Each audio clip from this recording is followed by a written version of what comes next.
Donc, je crois qu'on peut commencer. Je commence par me présenter. Je suis Gilles Arnaud Taillot-Cutier. Je suis ingénieur en électromécanique et je travaille actuellement comme concepteur pour la société Biomacon. C'est une société spécialisée dans la conception des machines de séchage industrielles.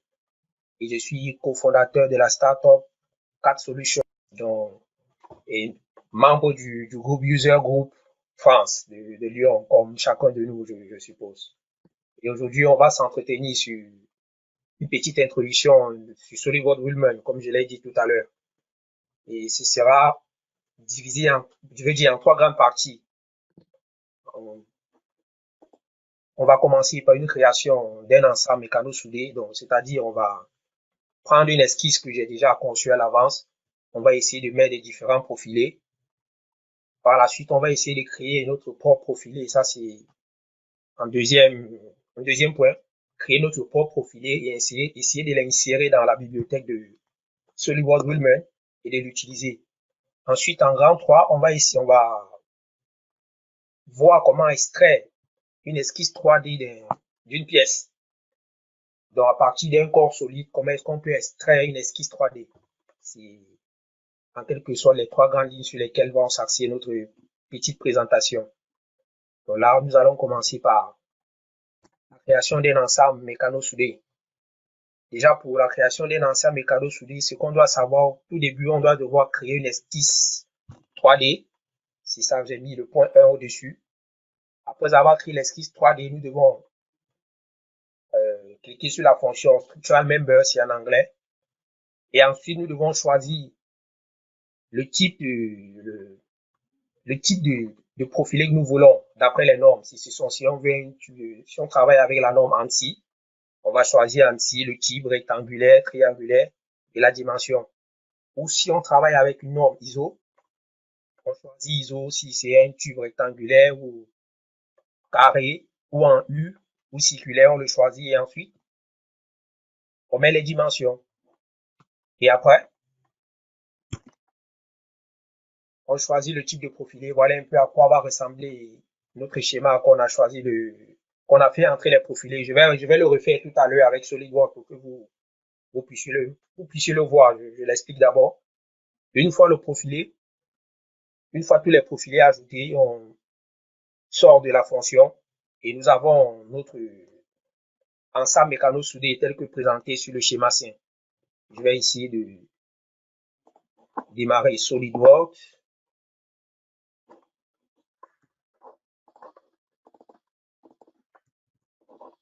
OK.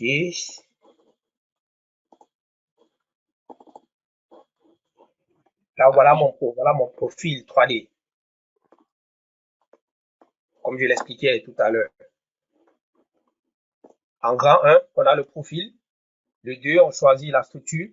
Donc, ce que je vais faire, voilà le profilé. Je viens sur éléments mécano soudés. Je valide. Il y a les normes. C'est quelle norme je veux?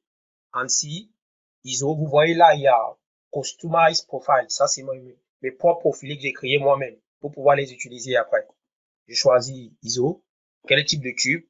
Rectangulaire, tube carré, tube C, cornière ou des tuyaux. Et ensuite, la dimension que je veux en fonction du cahier de charge du client, soit ou du cahier de charge du projet sur lequel je travaille. 50 par 50, épaisseur 2,6, 6 par 40 épaisseur. Donc, en fonction du cahier de charge du projet, vous choisissez. Pour le coup, nous allons choisir 70 par 45. Je valide. Ensuite, il faut choisir les différents traits du profilé, les groupes. Donc, je choisis d'abord celui-ci. Il va prendre un peu de temps parce que ma machine, elle est pleine. Ensuite, je choisis celui-ci. Vous remarquez, quand je clique sur cet arrêt, rien ne s'affiche. C'est parce qu'il estime que cet arrêt et le premier arrêt que je choisis sont dans deux groupes différents. Donc, je dois cliquer sur nouveau groupe pour créer un nouveau groupe d'éléments mécano-soudés dans lequel je vais choisir cet arrêt. Ensuite, cet arrêt, il va encore refuser parce qu'il estime que c'est pas le même groupe.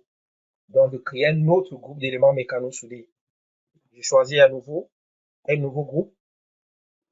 Je choisis cet arrêt, cet arrêt, cet arrêt, cet arrêt.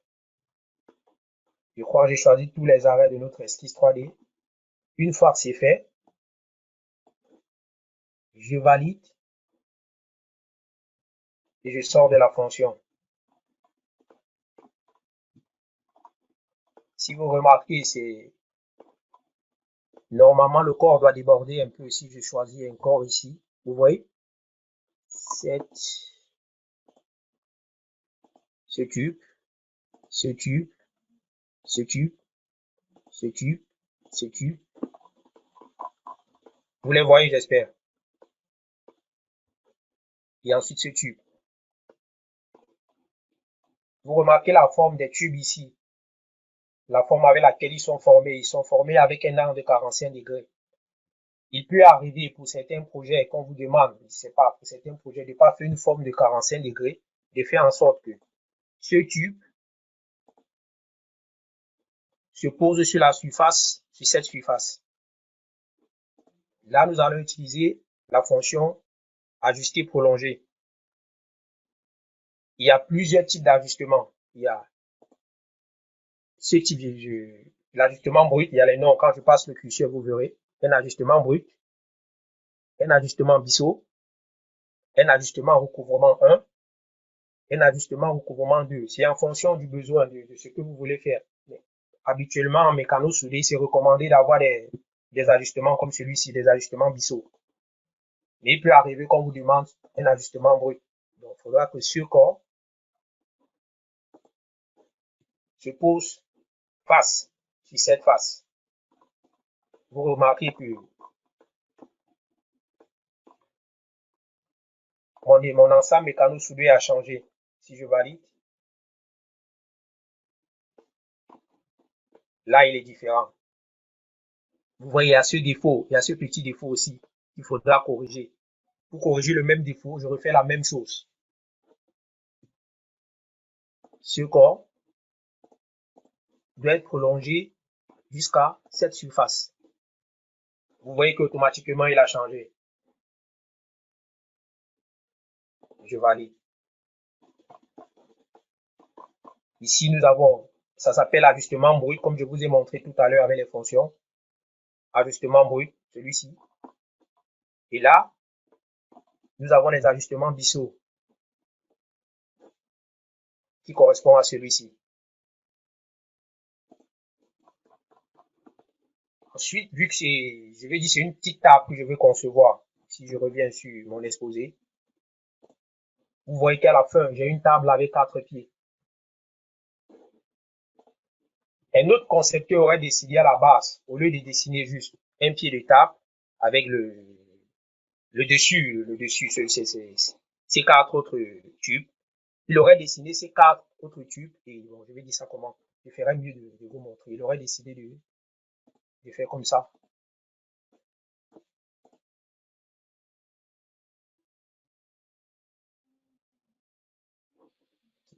Esquisse 3D.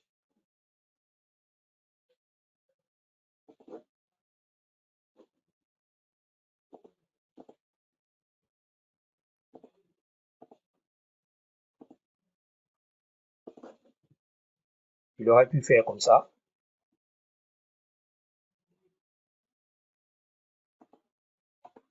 Ensuite,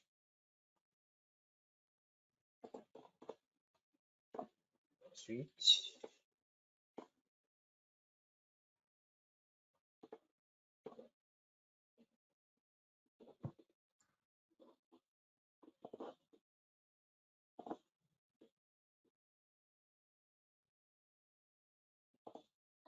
et ensuite,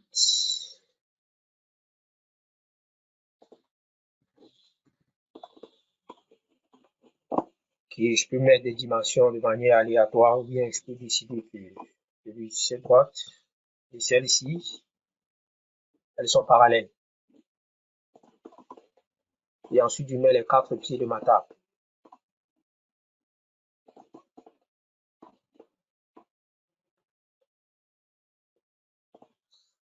Si vous remarquez, quand vous faites un trait, vous pouvez après décider de la direction du trait. Si je clique sur le trait, vous regardez là, il y a suivant, le long de X, le long de Y, le long de Z. Voilà mon repère. Mon trait, c'est suivant le long de Y. Donc, si je choisis le long de Y, je valide, c'est bon. Je peux le modifier. Si je dis, je choisis suivant le long de X,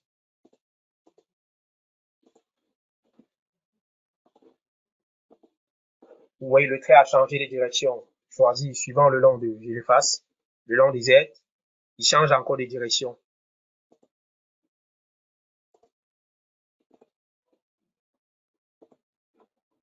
Ok. On va revenir à ce qu'on voulait faire tout à l'heure. Je fais le pied de ma table.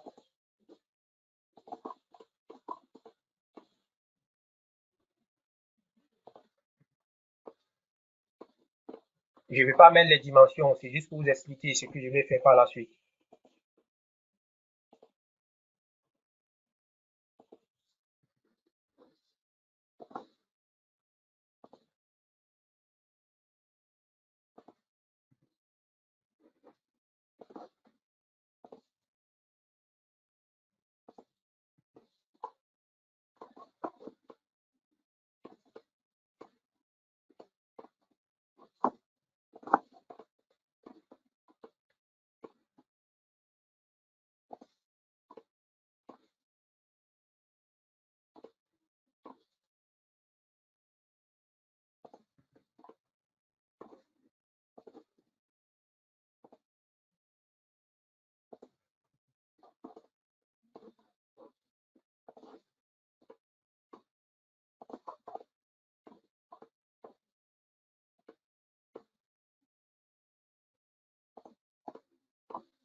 Ok. Là, j'ai le statut de ma table. Je peux décider de mettre mes éléments mécano soudés.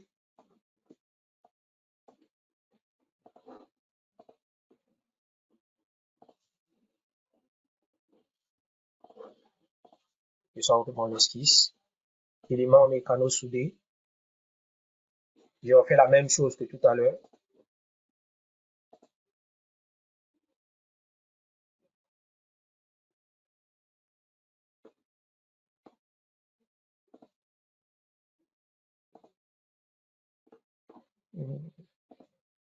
Vu que j'ai pas à côté le profil, il paraît un peu.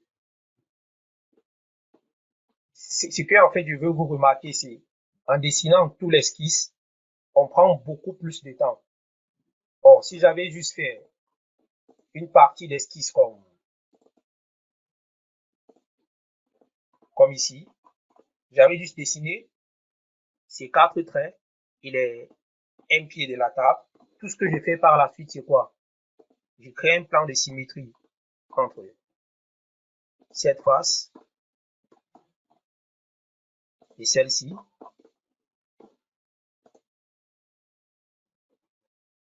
Ensuite, je crée un autre plan de symétrie entre cette face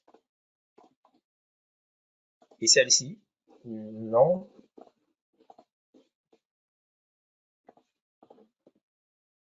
Cette face et celle-ci.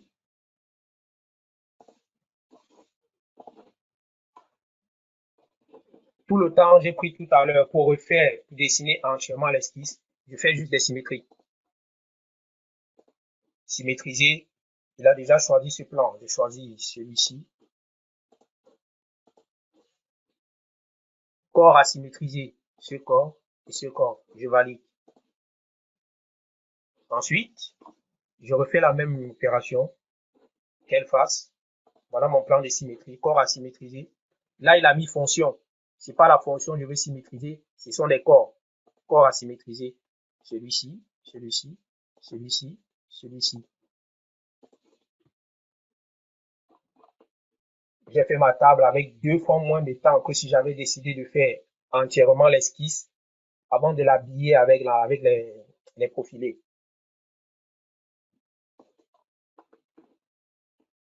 Ensuite, nous allons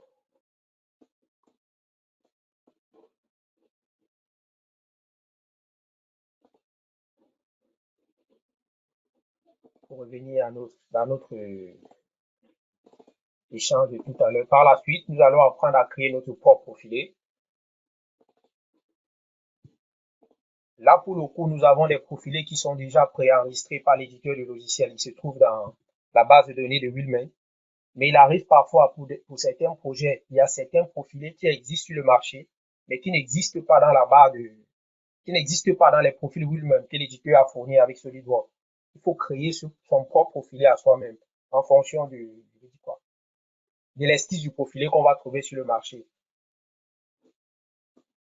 Pour créer son propre profilé et l'ajouter dans la base de données des profils Willman, c'est assez simple, je n'enregistre pas.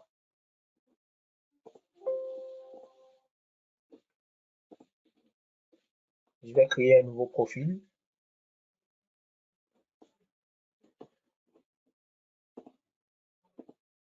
Je décide pour le coup de faire un profil circulaire.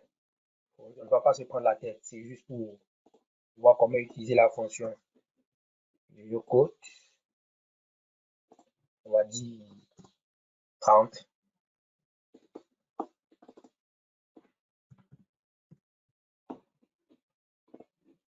Puis je fais un décalage à l'intérieur du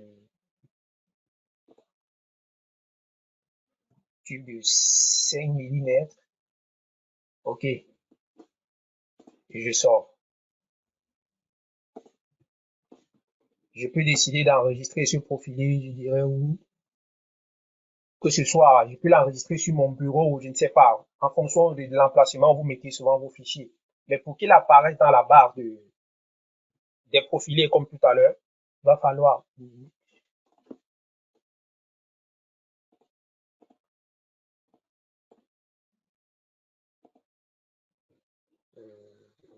vais juste ici avec mon PC.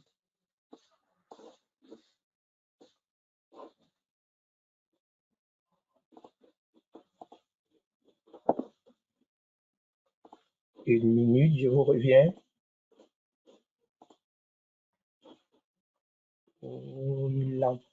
Il m'empêche de voir. OK. Comme je vous disais, pour trouver où se trouve l'emplacement des profilés, je viens sur cette petite engrenage option. Je valide.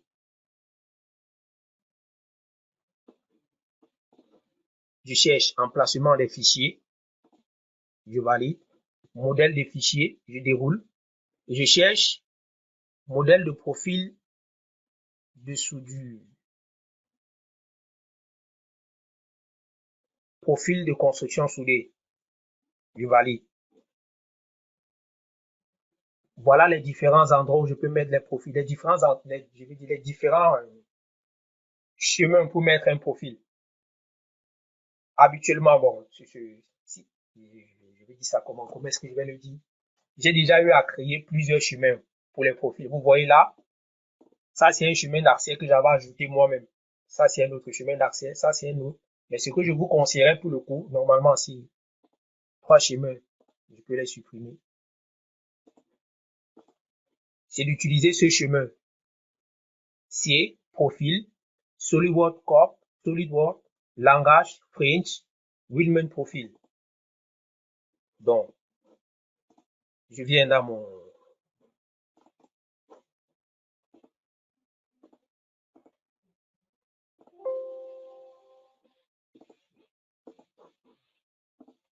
je viens dans le C de mon ordinateur. Programme. SolidWorks Corp. SolidWorks.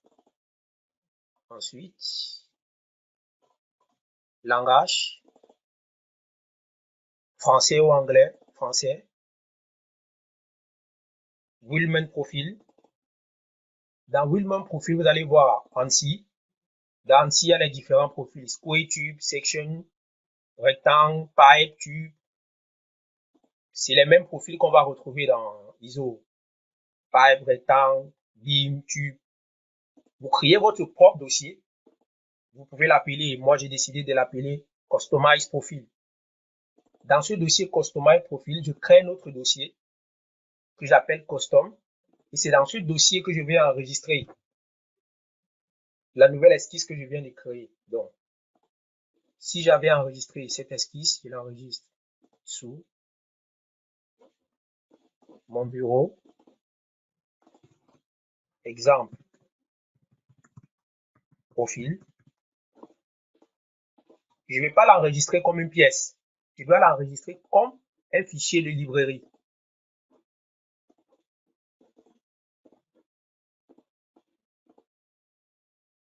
Habituellement, quand vous voulez enregistrer une pièce sur SolidWorks, c'est avec cette extension SLDBRT. Mais pour enregistrer un fichier comme élément de librairie, c'est pas avec cette même extension. C'est avec l'extension libfitpar. Je valide et je choisis l'emplacement où je vais l'enregistrer. Je décide de l'enregistrer sur mon bureau pour le coup. Comme je lui dis,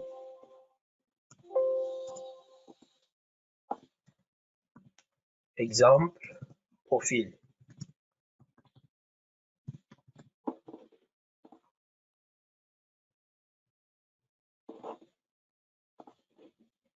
Je reviens sur mon bureau. Il est où?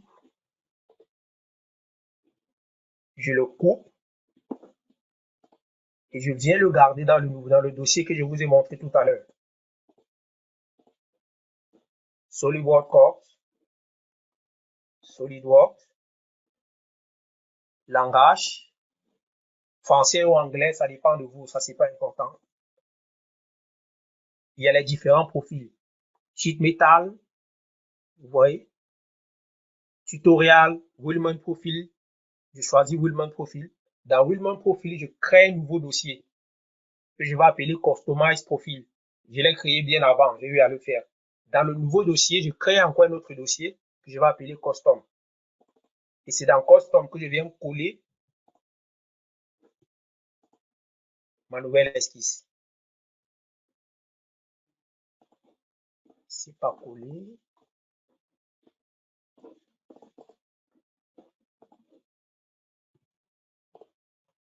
Copier, coller.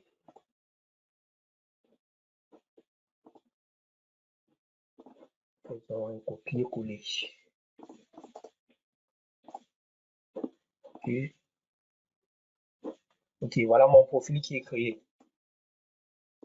Je ferme. Si je reviens dans SolidWorks, je décide de créer un nouveau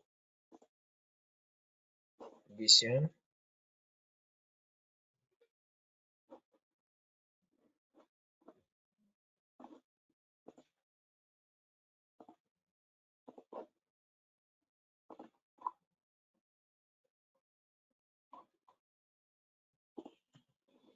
Je décide d'ajouter le nouveau profil que j'ai créé. Je sors de l'esquisse.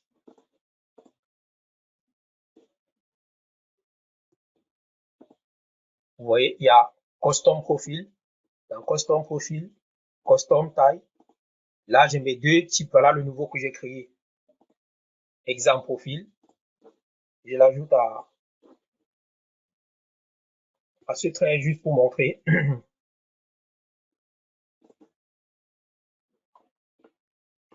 Et c'est tout. Si je suis allé un peu vite, vous pouvez me dire, je vais reprendre. Ou si je me suis mêlé les pédales en expliquant. Ou c'est parfait pour tout le monde. Non, ça va pour moi. Et pour les autres, c'est bon ou bien je dois le reprendre. Il n'y a pas de souci. On est là pour échanger. Si je dois le reprendre pour que vous compreniez mieux, il n'y a pas de problème. Donc, je suppose que c'est bon pour tout le monde.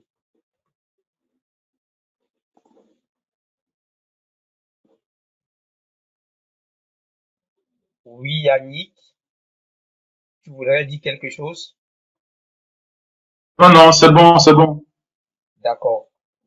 Et enfin, je vais vous apprendre à retirer, je veux pas vous apprendre, je veux qu'on voit ensemble une astuce, comment retirer un profil 3D sur une pièce.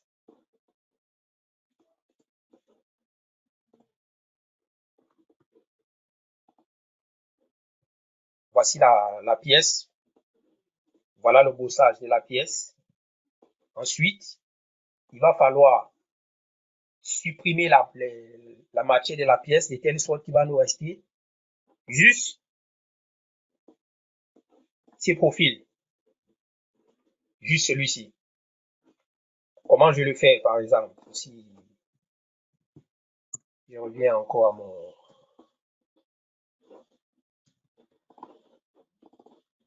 Comment est-ce que je sors? Je reviens à SolidWorks.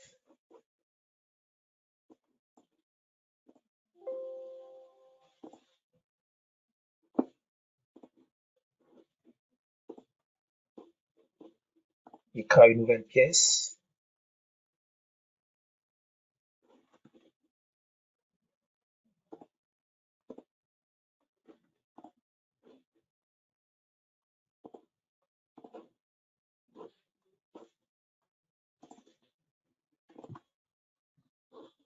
Je cote la nouvelle pièce, je n'importe quoi, je vais mettre combien?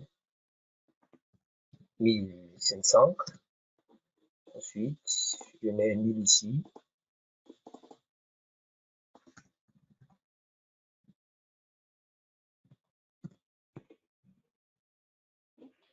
Et puis, j'ajoute de la matière de, je dirais, 1000.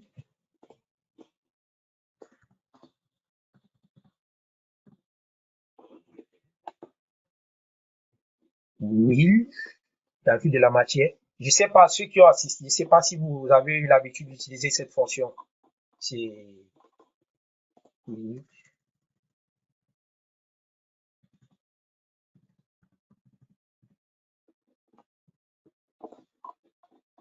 c'est pour ajouter de la matière en créant un angle de déformation. Ça s'appelle dépouille, comme ils ont mis. Donc, si vous regardez, plus je vais augmenter l'angle, plus il va changer. J'entre, par exemple, 5. Vous voyez que la surface la surface du haut devient plus petite que la surface du bas. Il y a un petit angle qui se crée entre les deux. Je valide. C'est pas obligé de faire forcément comme je l'ai fait avec une dépouille, non. C'est juste pour vous montrer cette fonction. Donc, on n'est pas obligé de faire exactement la même chose. Une fois que j'ai validé, je reviens sur esquisse, je choisis esquisse 3D, convertir les entités. L'ossature que je veux avoir, ce sont ces traits que je choisis. Je veux avoir ce trait, celui-ci, celui-ci, celui-ci, celui-ci. Je veux pas avoir tous les traits, je veux comme si je veux une ossature, comme si c'était une petite table. Une fois que j'ai tout sélectionné, je valide. Vous voyez, il a rendu les traits plus colorés en noir. Je sors de mon esquisse. Évaluation. Édition directe. Supprimer le corps. Je choisis ce corps. Je valide. Il a supprimé le corps, il ne m'a laissé que mon esquisse. Maintenant, je peux décider d'augmenter mon profil, le canot soudé dessus.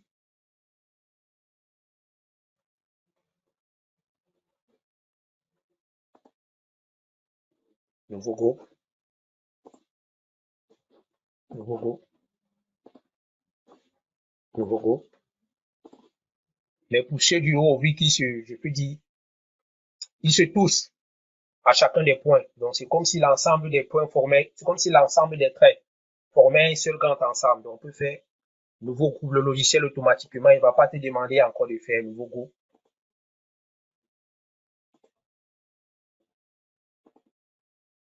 Je valide.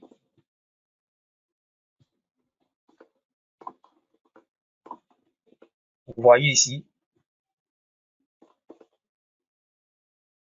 il va falloir résoudre ce problème. On peut le résoudre en utilisant la fonction ajuster prolongé. Je décide. Je peux ajuster quel par rapport à quel. On met celui-ci en bas. Lui.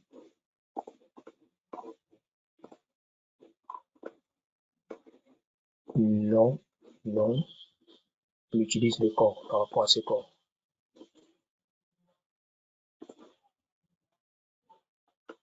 Ensuite, j'ajuste celui-ci.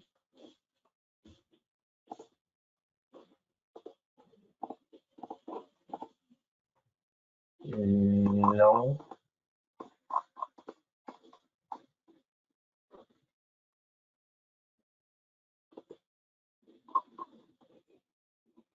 Si vous avez remarqué tout à l'heure quand j'ai mis brut, vous voyez comment il était. J'arrivais pas à bien faire avancer le corps. Donc, je sais pas comment je vais expliquer. C'est pas, il y a plus une méthode. Un peu comme les mathématiques où on dit 1 plus 1 égale 2. C'est de manière intuitive en utilisant les fonctions du logiciel que vous comprendrez certaines choses. Vu que l'ajustement brut ne marchait pas, il décidait de mettre dissous pour voir ce qu'il allait m'afficher. Donc, je peux changer encore celui-ci.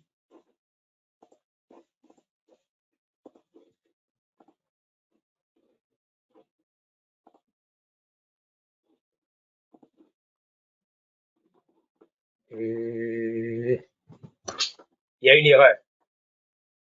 Quelqu'un a une idée sur comment la corriger? Non? Allô? Oui, Oui, non, je allô? sais pas. Oui, je dis quelqu'un a une idée sur comment corriger cette erreur?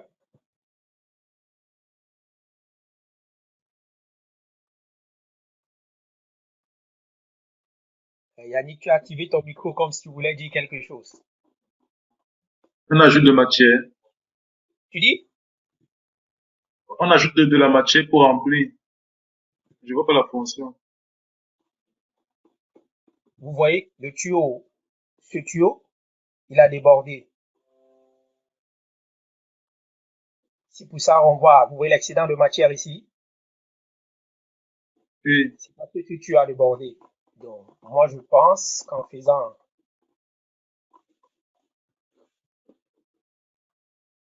je supprime tous mes précédents ajustements prolongés.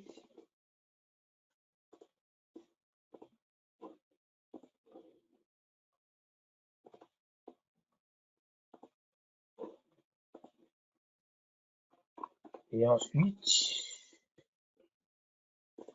ajuster.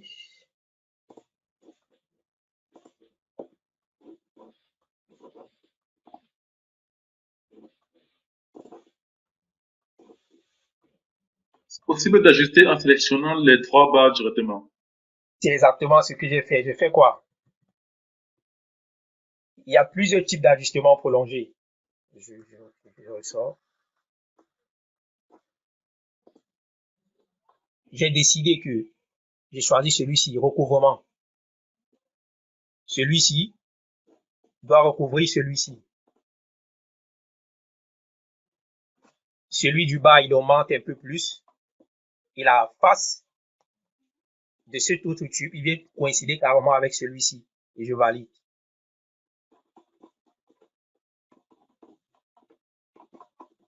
Là, c'est réalisable. Même le soudeur, pour faire les points de soudure, c'est plus facile. Il va les faire ici.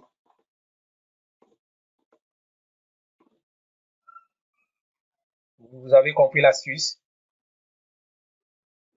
Je suppose que oui.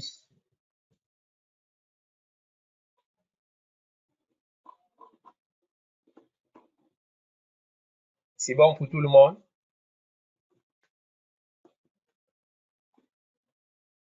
Oui, oui. Pour moi, c'est bon. Ok. Et il y a aussi la fonction qu'on appelle les embouts. C'est pour faire, par exemple, là, j'ai fixé, mais si je veux fixer une une planche au-dessus et que je veux visser la planche, je dirais à ce niveau. Là, il y a un trou, donc je ne peux pas faire passer une vis. Je décide d'utiliser la fonction embout. Je choisis cette face. Décalage de signe.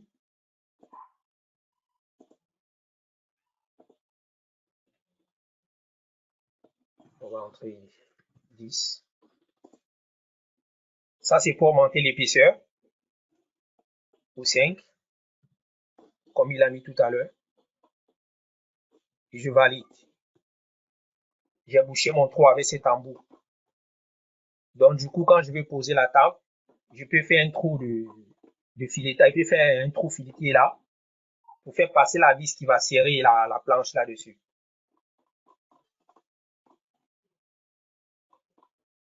C'est bon pour tout le monde.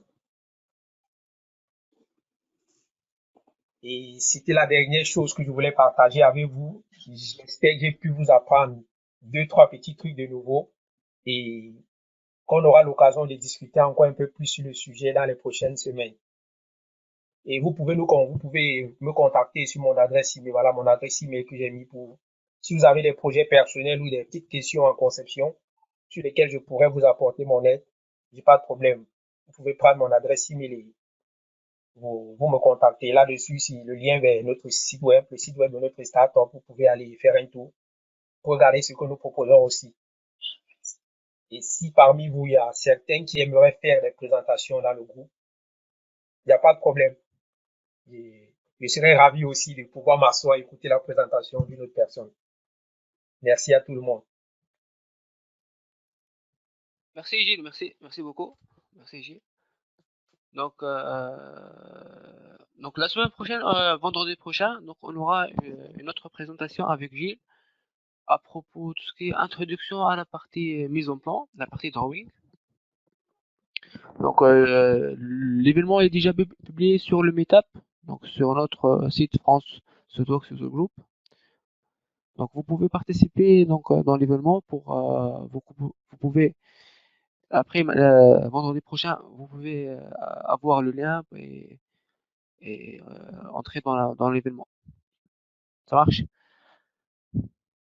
Donc je sais pas si vous avez des questions particulières à propos de l'événement d'aujourd'hui.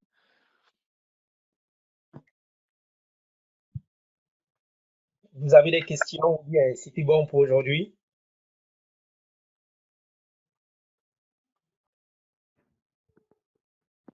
Ok, je pense que tout est clair. Donc merci Arnaud, merci Arnaud. Donc à la semaine prochaine. Merci. Merci à chacun d'entre vous et à la semaine prochaine. Allez, au revoir. Au revoir tout le monde.